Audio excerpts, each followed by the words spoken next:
Fui pregar numa igreja muitos anos atrás. Preguei sábado à noite, preguei domingo pela manhã e iria pregar domingo à noite. Quando terminou o culto domingo pela manhã, o pastor, ele já dorme no Senhor, sofreu um acidente alguns anos depois. Ele me disse assim: tem uma irmã aqui na minha igreja, ela é muito crente, Deus usa ela demais. O que foi de profecia, de revelação, é incrível, Josué. Onde ela impõe as mãos, a pessoa é curada. É dirigente do meu círculo de oração. E essa mulher entrou num estado de depressão que não sara.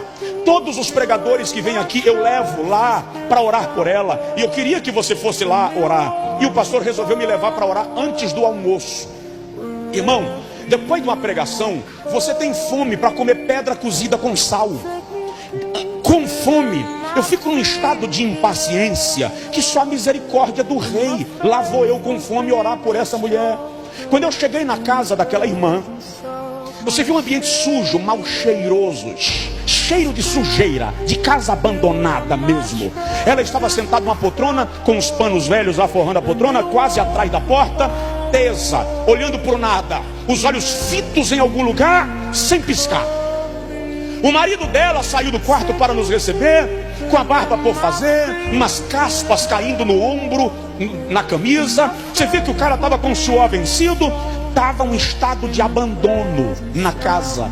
E o pastor disse para ela: eu trouxe o pastor Josué para orar pela senhora. E eu saudei com a paz do Senhor. Ela não respondeu. Fiz a oração por ela e fiz aquela oração cheia de autoridade: o Senhor é poderoso para mudar o quadro, a tua serva. E quando eu terminei de orar, ela permanecia na mesma posição, não piscava os olhos, não mudava a direção. O seu foco era o nada. Conversamos um pouco, o pastor começou a cantar um hino que diz assim: pelo mundo brilha a luz desde que morreu Jesus pendurado lá na cruz do Calvário. Terminou de cantar o hino, eu querendo ir embora, eu ainda lembro da cena, eu estava querendo ir embora, eu fui saindo e o pastor disse: não, vamos fazer mais uma oração. Aí lá vou eu, faço mais uma oração, e o pastor agora me ajudou orando, ergueu a voz. Ele era um homem de Deus muito sério, muito querido, orando comigo, e a mulher permanecia tesa, olhando para o nada, e nada acontecia. Eu parei a oração, fiquei ali, e o pastor ficou meio que fazendo uma pregação reflexiva, tentando orientá-la de alguma maneira, dando uma palavra. E eu me afastei um pouco e fui para o hall de entrada da casa. Quando eu estava no hall de entrada da casa, eu estava fazendo o que a maioria dos crentes fariam nessa circunstância: Deus, por que o Senhor permite isso com um servo teu? Por que isso acontece com um crente? A mulher dirige o círculo de oração, o Senhor usa a mulher para profetizar, o Senhor usa a mulher para curar enfermos e deixa ela entrar num estado de depressão nesse nível. Muito questionando, de repente caiu em cima de mim uma informação. Caiu como se fosse uma laje desabando na minha cabeça. E quando aquilo caiu, eu tomei um choque. E no choque que eu tomei, eu voltei e disse para o pastor: espera um pouquinho. E olhei para a irmã e disse assim: Deus nunca lhe usou. Ele acabou de me dizer que ele nunca profetizou na sua boca. Ele nunca curou através da senhora. As suas revelações não eram divinas. O Senhor me disse que o diabo estava operando na sua vida e enganando a igreja. Quando eu disse aquilo, as lágrimas começaram a escorrer dos olhos. Eu ajoelhei na frente dela e disse: agora, minha irmã, fala o que foi que aconteceu, ou o diabo vai lhe levar em carne para o inferno.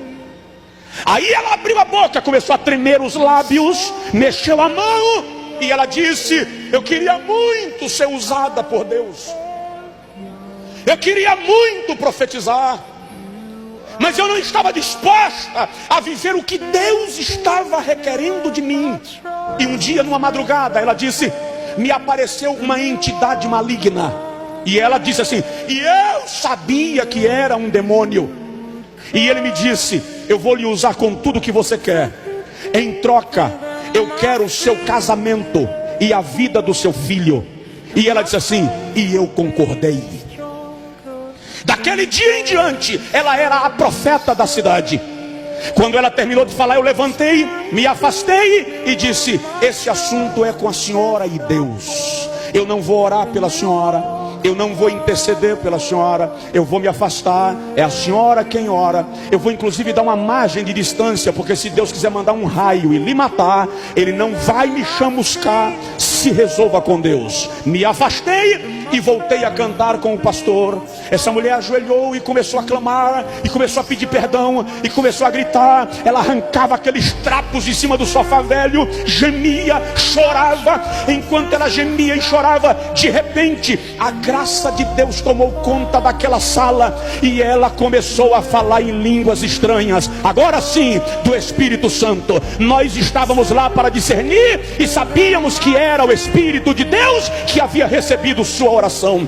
Enquanto ela falava em línguas, o marido dela chorando disse: dá licença que eu vou tomar um banho, e partiu para o banheiro. A criança começou a vomitar lá no quarto, estava doente de cama, levantou vomitando. A empregada, a irmã que estava lá ajudando, pegou a criança para auxiliar. Para a honra e glória do nome de Jesus, nós fomos almoçar mais de 3 horas da tarde, mas à noite aquela família estava na igreja dando glórias e louvores a Deus.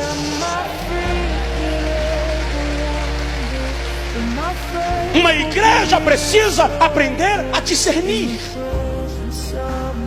manifestações espirituais para manipular a igreja. Pastores que são guiados por manifestações espirituais, por profecias, por revelações. Esse pastor não crê, vou repetir, creio. Esse pastor não acredita, vou repetir, acredita. Mas não fui estabelecido como pastor para ser guiado por profecias e revelações. Quando Deus lhe usar em profecia, eu vou receber, mas vou levar para oração, vou colocar diante dele para saber se atesta, confirma com aquilo que ele tem me dito. Então a igreja precisa discernir isto. Eu estou vendo, aliás, existem igrejas que os cultos são cultos puros de profecias, revelações, retetese, repreprés. Para quê? No final das contas, base bíblica nenhuma, firmeza espiritual nenhuma, conhecimento de Deus nenhum. Eu vou repetir, estamos transmitindo pela internet. Esta igreja é pentecostal. Nós cremos nos dons do Espírito Santo, mas também cremos no discernimento para revelar se o Espírito vem de Deus. A Bíblia diz assim: provai se os Espíritos vêm de Deus.